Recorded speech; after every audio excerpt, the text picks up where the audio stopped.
Friends, இன்னைக்கு என்னோட அமாவாசை டே ரொட்டீனை தான் மினி விலாக்ல பார்க்க போகிறோம். வாங்க, இன்னைக்கு வந்து நம்ம குலதெய்வம் கோயிலுக்கு வந்து போகிறோம் அமாவாசை அப்படின்றதுனால. ஸோ இன்னைக்கு பாப்பு இல்லை, நான் மட்டும் சூப்பராக நடந்து வந்து குலதெய்வம் கோயிலுக்கு போகிறேன். இப்போ நம்ம வீட்டில் இருந்து ரெடி ஆகிட்டு கோவிலுக்கு வந்து கிளம்பியாச்சு. கோவிலுக்கு போகிற வழி ஃபுல்லாகவே நம்மளுக்கு வயல்வெளியாக சூப்பராக இருக்கும். கிளைமேட்டும் சூப்பராக இருந்ததுனால என்ஜாய் பண்ணிட்டு நான் நடந்து போயிட்டு இருந்தேன். கொஞ்சம் லைட்டாக மழை தூருது, ரொம்ப நிறைய மழைலாம் இல்லை, லைட்டாக அப்படியே தூருது. செம்மையாக இருக்குது.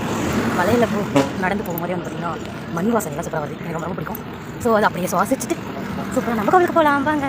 இப்போ நம்ம சூப்பராக கோவிலுக்கு வந்து ரீச் ஆகியாச்சு. இங்கே மழை டைமாக இருந்தாலும் நிறைய கூட்டமாகவே இருந்துச்சு. ஸோ அங்கேயே பிரசாதமும் சாப்பிட்டுட்டு நம்ம வீட்டுக்கு வந்திருந்தோம். வீட்டுக்கு வந்ததுக்கப்புறம் பார்த்திங்கன்னா செம்மையாக மழை ஸ்டார்ட் ஆயிடுச்சு. ஸோ நாம் ஈவினிங் டைமில் ஸ்ட்ராங்காக டீ போட்டு குடிக்கலான்னு சொல்லிட்டு டீ அண்ட் பஜ்ஜி வச்சு இந்த ரெய்னி கிளைமேட்டில் இந்த காம்பினேஷன் வேறு லெவலில் இருக்கும். ஸோ நான் செம்மையாக என்ஜாய் பண்ணி டீ போட்டு பஜ்ஜி சாப்பிட்டாச்சு. இந்த காம்போ உங்களில் எத்தனை பேருக்குலாம் பிடிக்கும் அப்படின்னு மறக்காமல் கமெண்ட் பண்ணுங்க. பாய்.